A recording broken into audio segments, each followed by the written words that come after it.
ഇതാണ് കുറ്റ്യാനിക്കാടുള്ള കോയിക്കൽ തെക്കത്. നാടുവാഴി ഭരണത്തിൻ്റെ പോയ കാലപ്രതാപം അയവിറക്കി തേരോട്ടങ്ങൾക്കും പോരാട്ടങ്ങൾക്കും സാക്ഷിയായ ഒരു തെക്കത്. അധികാരത്തിൻ്റെ കൈക്കരുത്തിൽ കൊല്ലും കൊലയും നടത്തി അടക്കി വാണവരുടെ പകയടങ്ങാത്ത ആത്മാക്കൾ അലയുന്ന പടനിലം. പെണ്ണിനും പൊന്നിനും വേണ്ടി വാളെടുത്തവർക്ക് മുന്നിൽ ഛിന്ന ഭിന്നമായ കോയിക്കൽ പള്ളിയുടെ കഥ. അത് അധികമാർക്കും അറിയാത്ത ചരിത്രം. കാട്ടാക്കട താലൂക്കിലെ ആര്യങ്കോട് ഗ്രാമപഞ്ചായത്തിലെ കുറ്റ്യാനിക്കാട് ജംഗ്ഷന് സമീപമുള്ള കോയിക്കൽ തമ്പുരാൻ തെക്കത് നൂറ്റാണ്ടുകൾക്ക് മുമ്പ് മണ്ണടിഞ്ഞ നാടുവാഴി ഭരണത്തിന് കാലം ബാക്കി വച്ച സ്മാരകമാണ്. 1400-ാം ആണ്ടിൽ കുറ്റ്യാനിക്കാട് പ്രദേശം നാടുവാഴി ദേവൻ ത്രിവിക്രമന്റെ ഭരണത്തിന് കീഴിലായിരുന്നു. അദ്ദേഹത്തിന്റെ ആസ്ഥാനമായിരുന്നു കോയിക്കൽ പള്ളി.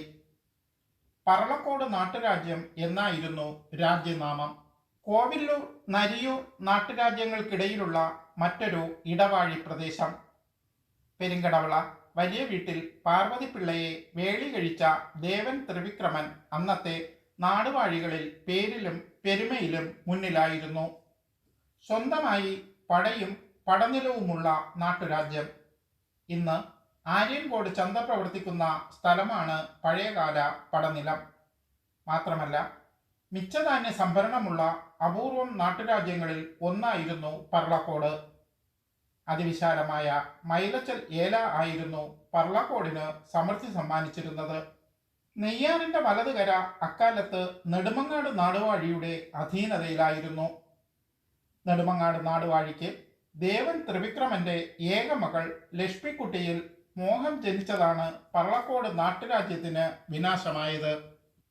നെടുമങ്ങാട് നാടുവാഴി ഇംഗിതമറിയിക്കുന്നതിനും വളരെ മുമ്പ് തന്നെ ലക്ഷ്മിക്കുട്ടിയുടെ വിവാഹം നിശ്ചയിച്ചു കഴിഞ്ഞിരുന്നു. ദേവൻ ത്രിവിക്രമന്റെ അനന്തരവൻ ത്രിവിക്രമൻ നാരായണനായിരുന്നു വരൻ. അതുകൊണ്ട് തന്നെ നെടുമങ്ങാട് നാടുവാഴിയുടെ ആലോചന ദേവൻ ത്രിവിക്രമൻ നിരസിച്ചു. ഇത് നെടുമങ്ങാട് നാടുവാഴിയെ ചൊടിപ്പിച്ചു.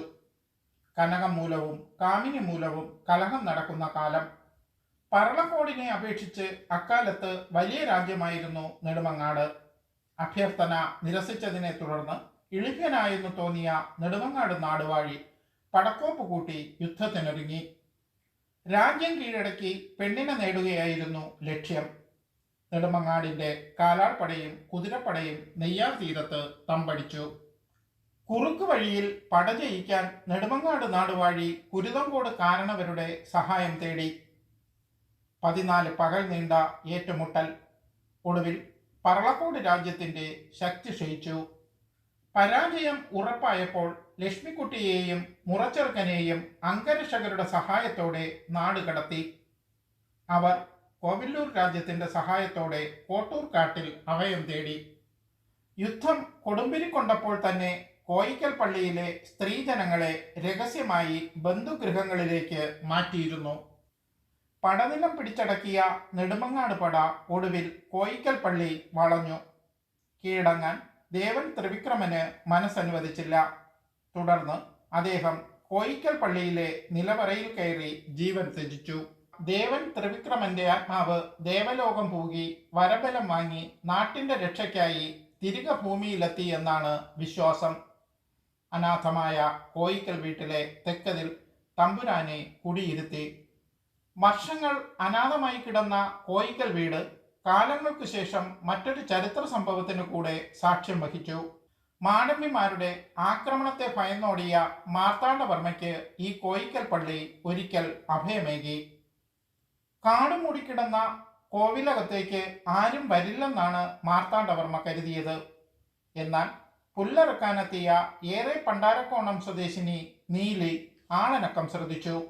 മറഞ്ഞിരിക്കുന്നത് ബുദ്ധിയല്ലെന്ന് മനസ്സിലാക്കിയ രാജാവ് വിവരം നീലിയെ അറിയിക്കുകയും സഹായം അഭ്യർത്ഥിക്കുകയും ചെയ്തു. രാജഭക്തയായ നീലി പുലമറന്ന് രാജാവിന്റെ പാദത്തിൽ വീണു.